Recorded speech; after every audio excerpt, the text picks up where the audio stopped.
Assalamualaikum warahmatullahi wabarakatuh.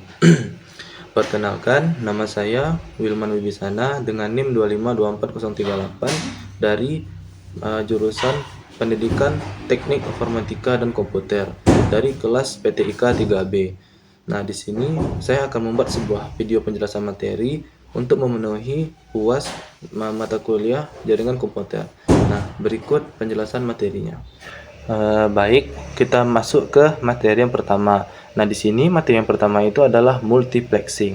Nah, apa itu multiplexing? Jadi, multiplexing itu adalah teknik dalam sistem komunikasi dan jaringan komputer yang digunakan untuk menggambarkan beberapa sinyal atau aliran data agar data tersebut dikirim secara bersamaan melalui suatu media transmisi.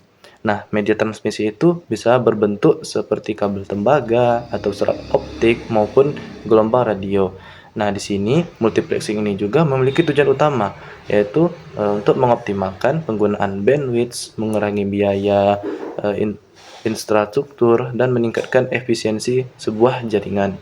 Nah, di sini pada sesi pengiriman, beberapa sinyal digabungkan oleh alat yang disebut sebagai multiplexer atau MUX. Nah, di sini sinyal-sinyal tersebut kemudian melalui satu jalur komunikasi. Nah, di sisi pertama, sinyal itu dipisahkan kembali oleh multiplexer atau sehingga data sampai ke tujuan masing-masing dengan benar. Nah, di sini juga multiplexing itu memiliki beberapa jenis. Nah, jenis yang pertama itu adalah time division multiplexing atau bisa disingkat sebagai TDM. Nah, TDM ini adalah setiap sumber data itu mendapat jalur waktu tertentu atau memiliki waktu-waktu tertentu, tertentu untuk mengirimkan sebuah data secara bergantian. Nah, di sini ada juga jenis yang kedua yaitu frekuensi division multiplexing, bisa disingkat sebagai FDM. Nah, FDM ini juga adalah sebuah jalur komunikasi dibagi menjadi beberapa frekuensi yang berbeda. Nah, frekuensi itu kan berbeda-beda. Jadi, jenis ini itu membagi setiap frekuensi berbeda-beda sesuai kebutuhan. Nah, jenis yang ketiga yaitu adalah wavelength division multiplexing, bisa disingkat sebagai WDM. Nah, WDM ini adalah pengembangan dari FDM. Digunakan pada serat optik dengan panjang gelombang cahaya yang berbeda. Nah, selain berbeda frekuensi, sebuah HP juga memiliki perbedaan cahaya yang berbeda. Nah, disitulah WDM itu digunakan. Nah, jenis yang selanjutnya itu statistical multiplexing, itu pengiriman data berdasarkan kebutuhan sehingga lebih efisien dibandingkan jenis-jenis multiplexing lainnya. Nah, multiplexing ini juga biasa digunakan dalam sebuah jaringan internet, sistem telepon, komunikasi, dan satelit, dan juga jaringan komputer. Mungkin segitu saja penjelasan materi dari multiplexing. Kita lanjut ke materi selanjutnya. Nah, di sini kita lanjut ke materi selanjutnya, yaitu FTP. Apa itu FTP? Nah, FTP itu kepanjangan dari File Transfer Protocol. FTP ini adalah sebuah protokol jaringan yang digunakan untuk mengirim dan menerima sebuah file antara dua komputer melalui sebuah jaringan, terutama pada jaringan internet. Nah, FTP ini juga bekerja dengan model client server, yang dimana satu komputer bertindak sebagai server FTP, yaitu penyedia file, dan komputer lainnya sebagai klien FTP, yaitu penyedia file. Nah, FTP ini juga banyak digunakan untuk yang pertama itu sebagai mengunggah file ke website, mengunduh file dari server, mengelola file pada web hosting, ya, dan sebagai juga pertukaran data dalam jaringan komputer. Nah, FTP ini juga memiliki beberapa fungsi. Nah, fungsi yang pertama yaitu mengupload file, mengirim file dari komputer dari klien ke server. Yang kedua download file, itu mengambil file dari server ke komputer klien. Nah, fungsi yang ketiga itu adalah manajemen file, yaitu bagaimana membuat, menghapus, memindahkan, dan mengganti nama file dari server. Yang keempat itu untuk membackup data, yaitu menyimpan file di server. Mungkin membackup data ini seperti jika data itu tidak sengaja terhapus oleh kita bisa membackup-nya kembali karena kita sudah menyimpan file ini di sebuah server. Nah, fungsi yang kelima itu adalah sebagai distribusi file, yaitu membagikan file besar secara efisien. Nah, FTP ini juga ada cara kerja FTP. Nah, yang pertama itu sebagai koneksi kontrol, yaitu control connection. Nah, control connection ini digunakan untuk mengirim perintah dari klien ke server. Contohnya seperti contoh perintah itu seperti login, lalu melihat daftar file, menghapus file, biasanya menggunakan port 21. Nah, cara kerja yang kedua yaitu koneksi data. Nah, di sini bisa dikatakan juga sebagai data connection, digunakan untuk mengirim data atau file aktif saat proses upload atau download menggunakan port yang berbeda tergantung mode FTP-nya. Nah, FTP ini juga memiliki beberapa mode. Nah, mode yang pertama itu adalah active mode, di mana server membuka koneksi data ke klien. Nah, klien ini harus membuka port tertentu, kurang aman jika klien menggunakan firewall. Nah, yang kedua itu adalah passive mode atau passive mode. Nah, passive mode ini juga klien membuka koneksi ke server, lebih aman dan paling sering digunakan saat ini karena cocok untuk jaringan dengan firewall. Nah, FTP ini juga memiliki beberapa jenis akses FTP.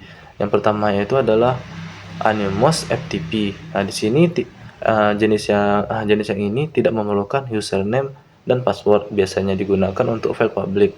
Contohnya seperti server download software gratis. Yang kedua itu authenticated FTP.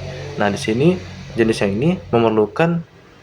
ini berbeda dengan yang pertama tadi. Yang pertama tadi kan tidak perlu memerlukan username dan password. Nah, jenis yang ini wajib menggunakan sebuah username dan password untuk digunakan untuk akses terbatas, umum dipakai pada web hosting. Nah, FTP ini juga memiliki beberapa perangkat lunak. Nah, beberapa aplikasi FTP yang sering digunakan itu adalah FileZilla, WinSGP, CyberDuck, dan Command Prompt atau bisa disingkat sebagai FTP. Nah, aplikasi ini juga memudahkan sebuah pengguna untuk memindahkan file dengan tampilan grafis.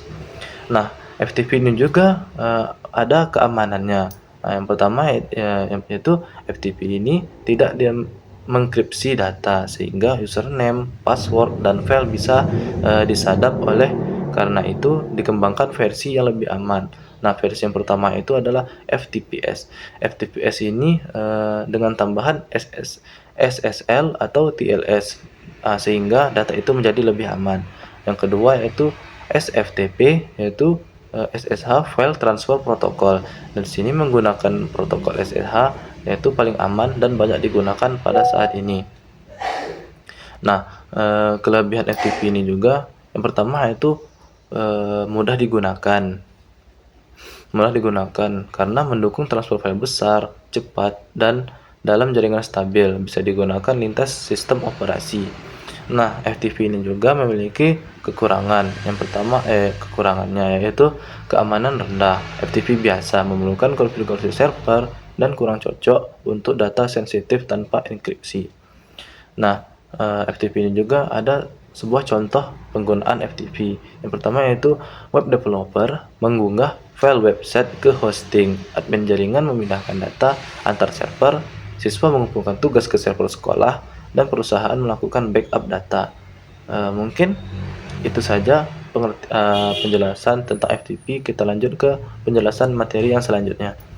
Nah, materi selanjutnya itu adalah DNS, yaitu Domain Name System. Apa Domain Name System itu?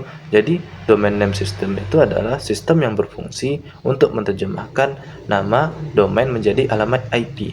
Nah, sederhananya itu bisa dikatakan sebagai DNS itu seperti buku kotak internet. Manusia lebih mudah menghafal nama seperti google.com, youtube.com, sedangkan komputer hanya memahami angka seperti 142.250.190.14. Nah, DNS inilah yang menghubungkan nama website dengan alamat IP-nya, sehingga kita bisa membuka website tanpa harus menghafal angka IP. Bisa juga seperti ada contoh aplikasi di HP teman-teman, mungkin seperti kontak gitu.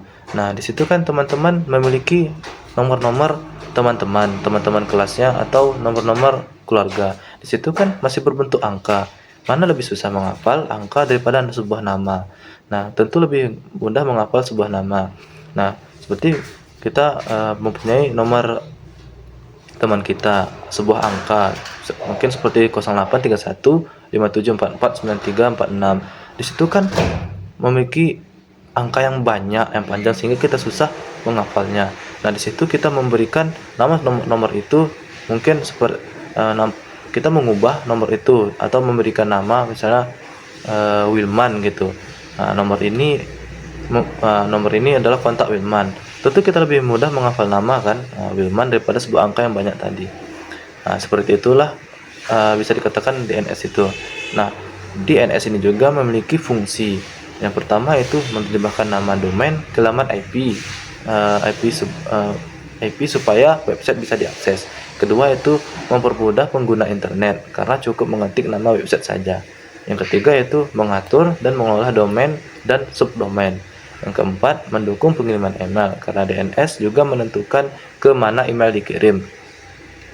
Dan yang kelima itu meningkatkan efisiensi jaringan karena hasil pencarian DNS bisa disimpan ke file cache. Nah, yang selanjutnya itu cara kerja DNS. Nah, proses kerja DNS ini sebenarnya bertahap, tapi bisa dijelaskan dengan sederhana. Yaitu yang pertama, penggunaan mengetik alamat website. Misalnya seperti www.google.com. Nah, yang kedua, komputer mengecek dulu cache DNS, apakah pernah dibuka sebelumnya. Seperti teman-teman membuka sebuah website di Google Chrome. Nah, ketika teman-teman sudah mencari sekali, pasti ketika teman mengetik awal hurufnya saja, pasti website itu keluar kembali sehingga mempermudahkan kita. Nah, yang ketiga itu jika belum ada, permintaan dikirim ke DNS developer, biasanya dari ISP. Nah, yang kelima itu root server mengarahkan ke top level domain server seperti .com, .id atau .orang. Nah, selanjutnya itu TLD server mengarahkan ke DNS server. Nah, yang selanjutnya yaitu IP dikirim kembali ke komputer pengguna, dan yang terakhir website berhasil dibuka. Jadi intinya cara kerja DNS itu bekerja berjenjang sampai menemukan IP yang benar. Dan selanjutnya itu DNS juga memiliki sebuah komponen sistem. Yang pertama itu DNS developer. Nah, DNS ini bertugas untuk menerima permintaan dari pengguna dan mencari jawaban DNS. Yang kedua, root DNS server. Server ini paling atas yang tahu lokasi ID lokasi TLD server. Nah, yang ketiga TLD itu top level domain server. Di sini TLD mengelola domain seperti .com, .org, .net dan .id. Dan selanjutnya itu authoritative DNS server. Di sini server yang menyimpan data asli, alamat IP suatu domain. Nah, yang selanjutnya itu DNS ini juga memiliki beberapa jenis-jenis DNS server. Yang pertama itu Recurrent DNS server. Di sini yang pertama dia melakukan pencarian IP sampai tuntas. Yang kedua authoritative server DNS server. Di sini dia memberikan jawaban resmi tentang IP domain. Yang ketiga primary DNS server. Di sini server utama menyimpan data DNS.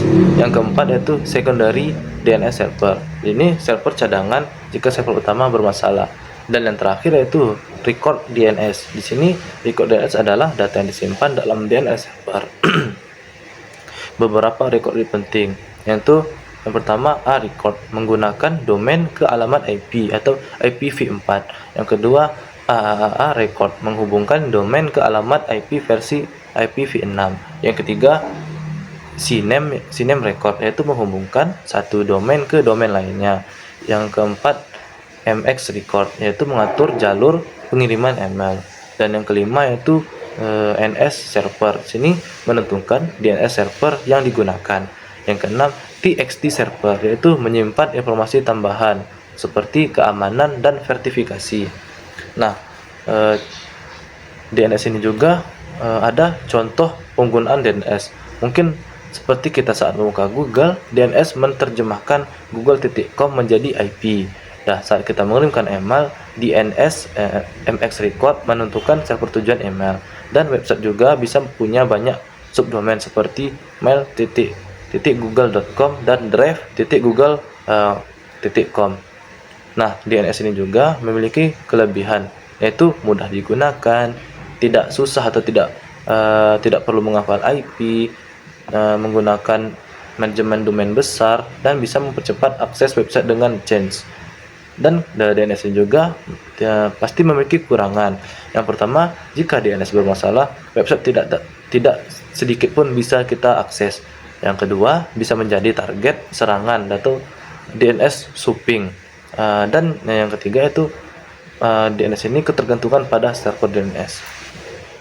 Nah, mungkin itu saja penjelasan materi tentang DNS. Kita lanjut ke materi selanjutnya. Nah, kita lanjut ke materi selanjutnya, yaitu web server. Apa itu web server? Jadi, web server itu adalah sistem yang berfungsi untuk menyimpan, mengelola, dan mengirimkan halaman website kepada pengguna melalui jaringan internet. Nah, web server ini juga bisa berupa perangkat keras komputer atau server, juga perangkat lunak yaitu software.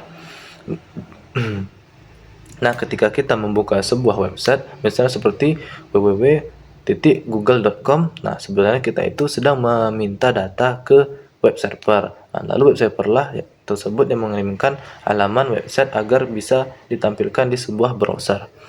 Nah, singkatnya itu web server itu adalah tempat di mana website disimpan dan dibagikan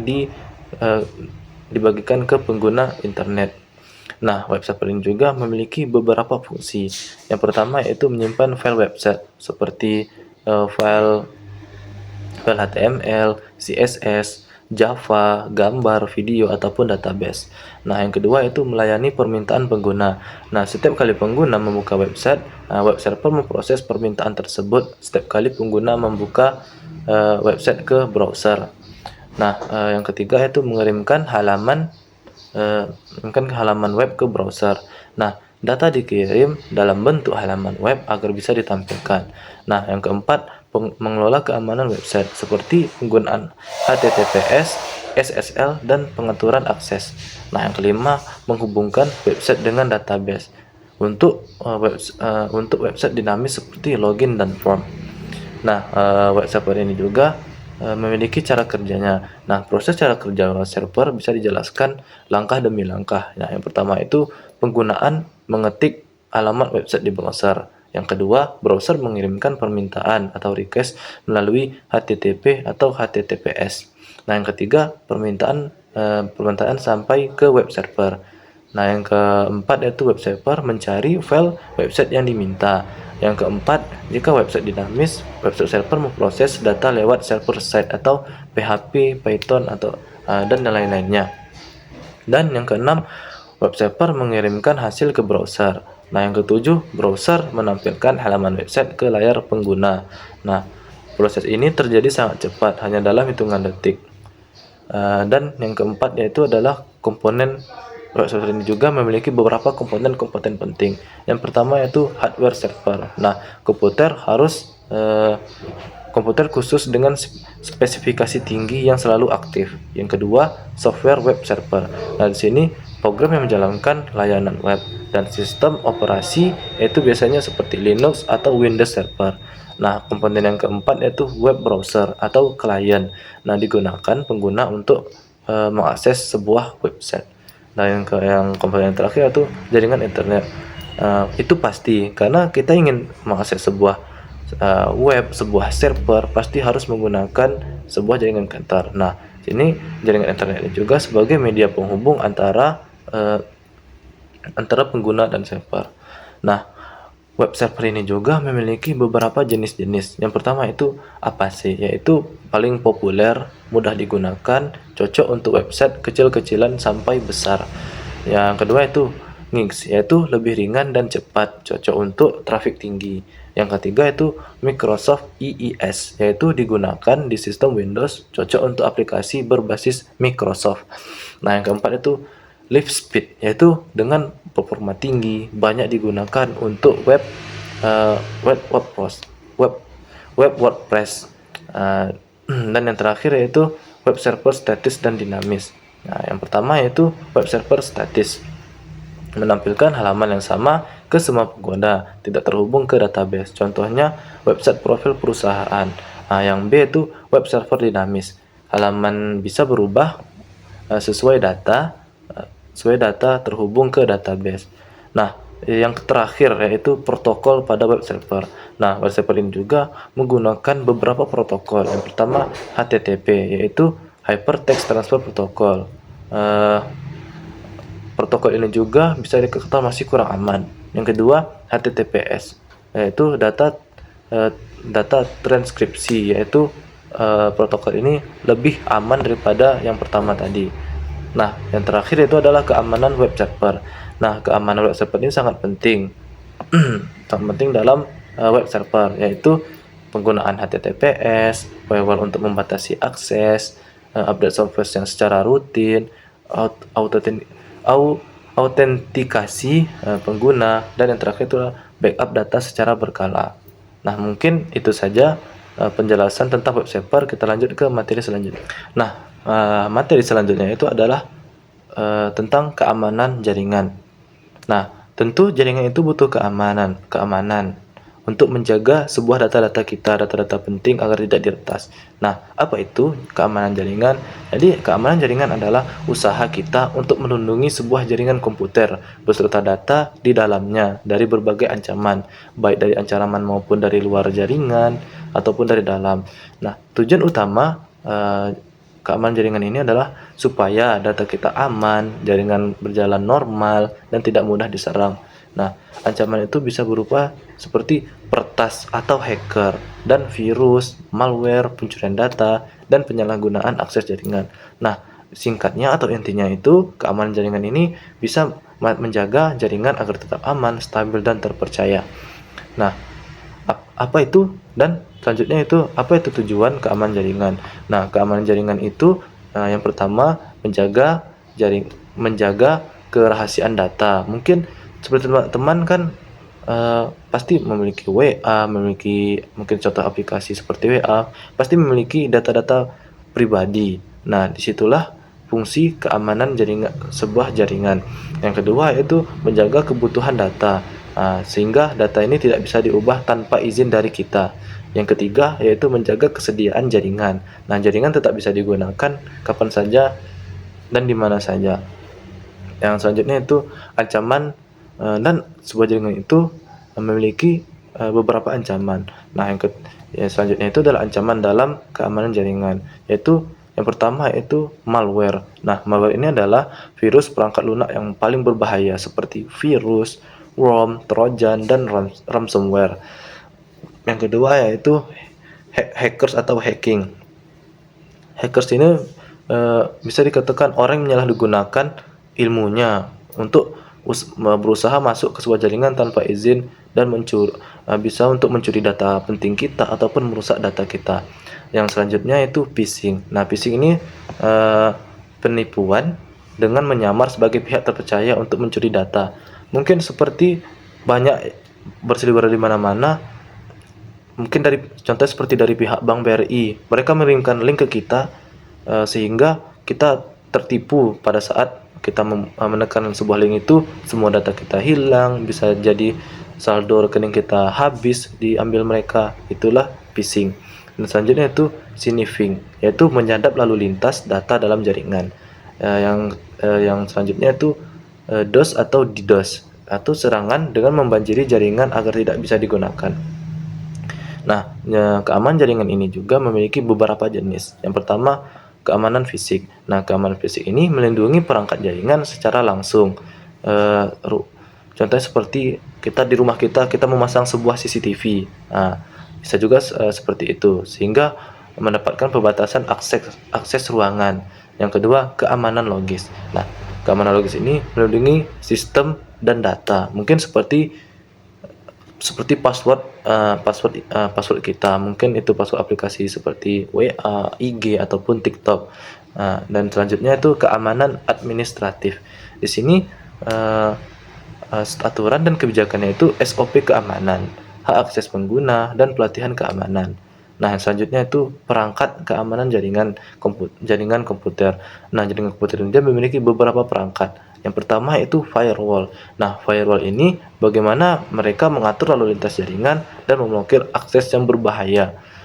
Seperti mungkin teman-teman ingin mendownload aplikasi yang tidak legal. Nah, firewall ini memberi peringatan dan mencegah hal tersebut. Yang kedua, antivirus dan anti malware. Nah, antivirus dan anti malware ini untuk melindungi sistem dan mendeteksi virus dan malware. Nah, yang selanjutnya itu IDS. IDS ini adalah mendeteksi aktivitas mencurigakan. Yang keempat yaitu IPS, yaitu mendeteksi dan langsung mencegah serangan, atau itu dari hackers ataupun dari virus.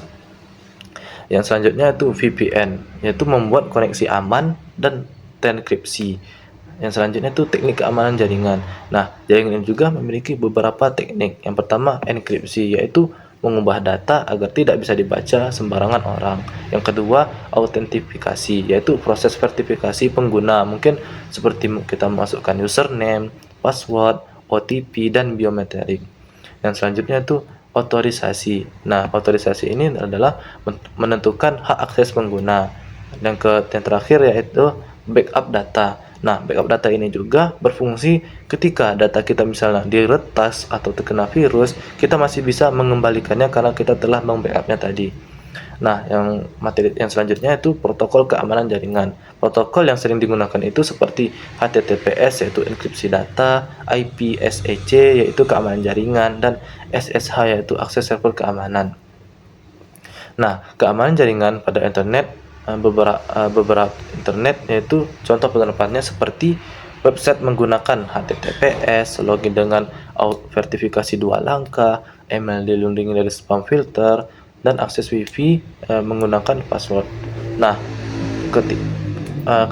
dampak jika keamanan jaringan kita lemah, yaitu yang pertama, data bisa bocor, sistem rusak, jaringan down, dan kerugian pada kita sendiri, dan yang terakhir itu hilangnya juga kepercayaan pengguna. Nah, contoh kasus keamanan jaringan itu seperti website diretas, data kita dicuri, terus bisa mungkin rekening kita itu diretas, isinya saldo kita habis, dan lain-lainnya. Dan bisa juga sebagai mereka menyamar setelah mencuri email dan password kita. Nah, di sini juga ada beberapa cara meningkatkan keamanan jaringan, yaitu gunakan password yang kuat. Kita bisa mungkin kita saat membuat password itu kita menggunakan angka digabungkan dengan huruf dan digabungkan dengan simbol-simbol khusus agar tidak mudah diketahui orang lain. Yang kedua, update sistem secara rutin, gunakan firewall dan antivirus, backup data, dan sering edukasi penggunaan jaringan. Nah, ketika kita sudah mengamankan sebuah jaringan, ada beberapa kelebihan ketika kita telah menggunakan keamanan jaringan ini. Yang pertama, data lebih aman. Yang kedua, jaringan lebih stabil. Resiko untuk virus atau hacker itu mengurang dan meningkatkan kepercayaan pengguna. Mungkin segitu saja penjelasan materi dari saya tentang jaringan. Mungkin itu saja penjelasan materi dari saya. Jika ada kata yang kurang jelas atau yang tidak berkenan di hati, saya mohon maaf. Saya akhiri dengan Assalamualaikum warahmatullahi wabarakatuh.